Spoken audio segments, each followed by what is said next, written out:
Sapul naman sa CCTV ang pagtangay ng kawatan sa iniwang cellphone sa isang tindahan sa Baguio City. Pero ang suspect hindi nagmadaling sumibat.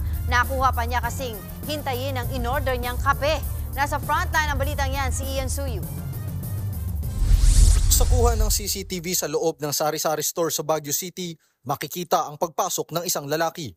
Umorder siya ng kape sa nakabantay.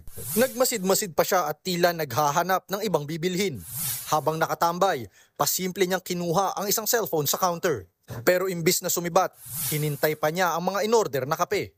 Maya-maya, dumating sa tindahan ng kanyang kasamahan, saka sila lumabas dala ang kanilang kape. Matapos nito, saka na nadiskubre ng may-ari ng tindahan na nawawala na ang kanyang cellphone.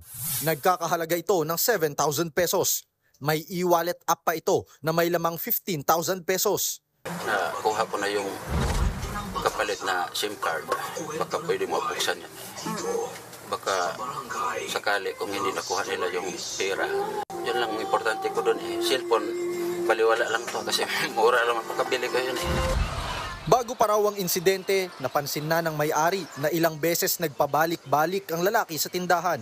Lagi siya nagpatimpla ng kape tuwing maga, hapon.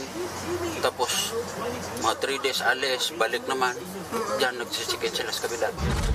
Nai-report na ang insidente sa barangay.